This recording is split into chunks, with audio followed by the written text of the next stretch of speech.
Alors aujourd'hui, on va décortiquer quelque chose d'assez fascinant. On va mélanger la sagesse financière d'une civilisation antique, Babylone, avec une philosophie beaucoup plus moderne. L'idée, c'est de voir comment ces deux visions du monde remettent complètement en question notre conception de la réussite. Et si le chemin qu'on nous a toujours vendu comme étant le bon était en fait un piège. On commence fort, avec une question qui bouscule un peu. Le parcours classique, vous savez, les études, trouver un bon job, prendre un crédit sur 25 ans, on nous présente ça comme le summum de la sécurité. Mais est-ce que c'est vraiment ça, ou est-ce que c'est une illusion bien rodée, conçue pour nous maintenir bien sagement sur place? Voilà l'argument central. Selon les textes qu'on analyse, le système éducatif n'est pas là pour former des entrepreneurs ou des investisseurs. Non, son but, c'est de former des employés bien disciplinés. On apprend à suivre les règles, à avoir de bonnes notes, pour, au final, décrocher un bon travail. Et pour bien enfoncer le clou, il y a 7 métaphores. Le diplôme, qu'on voit souvent comme la clé de la liberté, est présenté ici comme une chaîne. Une chaîne qui nous lie à un patron, à un salaire fixe, bref, qui nous rend dépendants et qui, au fond, limite notre potentiel financier. Ce cycle, c'est la fameuse rat race, la course de rats, une routine qui semble sans fin. On se lève, on travaille pour gagner de l'argent, qui, la plupart du temps, est déjà dépensé avant même d'arriver sur le compte. C'est décrit comme une sorte de servitude moderne. Et ce qui fait tourner la roue, ce n'est pas vraiment le désir ou l'ambition, c'est la peur. La peur de ne pas pouvoir payer ses factures à la fin du mois, la peur de perdre son emploi. C'est cette angoisse permanente qui maintient les gens coincés dans le cycle, sans jamais vraiment oser chercher une sortie. Bon, on a bien cerné le problème. Mais alors, la solution? Eh bien, surprise, elle n'a rien de nouveau. En fait, elle nous vient tout droit de l'ancienne Babylone, un plan d'évasion vieux de plusieurs millénaires. La règle de base, elle est d'une simplicité presque brutale. C'est le fondement de toute richesse selon les anciens Babyloniens. L'idée, c'est qu'une portion de chaque euro gagné doit être mise de côté pour soi, avant de payer qui que ce soit d'autre. Et cette portion, c'est combien? Le chiffre clé, le voici. 1/10, 10%. C'est le point de départ et c'est non négociable. C'est le tout premier paiement à effectuer chaque mois, celui qui va acheter la liberté de demain. Le changement de mentalité est là. On inverse complètement la logique habituelle. Au lieu d'épargner ce qui reste à la fin du mois, s'il reste quelque chose, on met de côté sa part en tout premier. L'épargne n'est plus une option, elle devient la priorité numéro 1. La métaphore est vraiment parlante. L'argent, ici, arrête d'être juste un truc pour acheter des choses. Chaque pièce qu'on arrive à mettre de côté devient un travailleur. Un petit employé qui, à son tour, va générer encore plus de revenus. D'accord, donc on a ces esclaves monétaires. Mais pour qu'ils travaillent bien pour nous, il faut savoir où les placer. Et c'est là qu'une distinction plus moderne devient absolument cruciale pour comprendre comment on s'enrichit ou comment on s'appauvrit.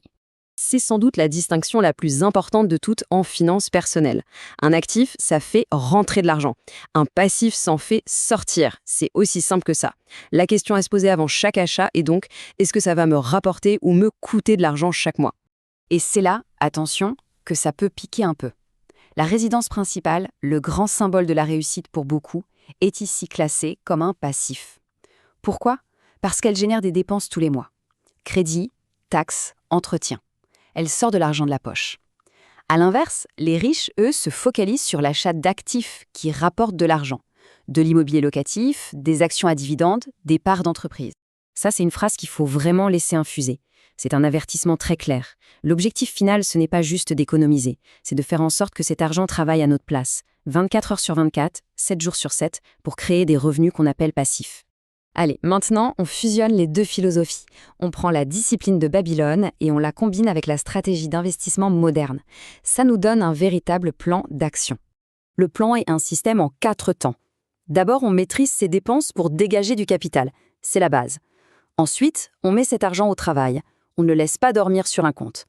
Troisième étape, cruciale, on investit, mais avec prudence, pour protéger ce capital durement gagné. Et enfin, on cherche à optimiser ces investissements pour qu'ils deviennent de vrais employés qui rapportent un maximum. Pour que ce soit plus concret, voici une suggestion de budget.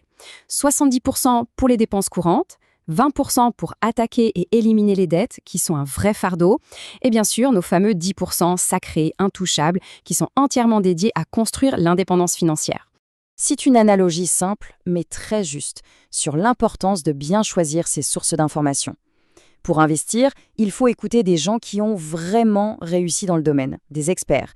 pas des amis ou de la famille qui, même s'ils sont bien intentionnés, n'y connaissent souvent pas grand-chose. On arrive au bout de cette analyse, et au final, toute cette information ne se résume pas à quelques astuces financières. Non, ça nous amène à un choix fondamental sur la direction qu'on veut donner à sa vie. Deux voies se dessinent. La première, c'est la voie de la facilité, de la passivité.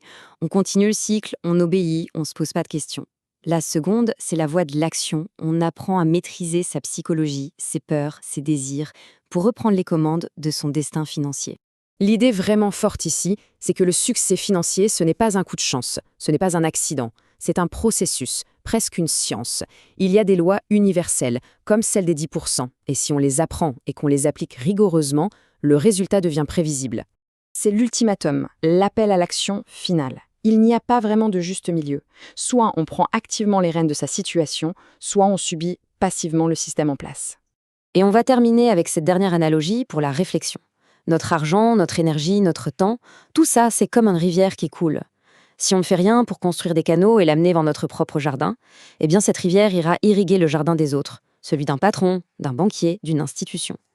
La question finale est donc simple. À qui profite ce flux constant de travail et d'énergie ?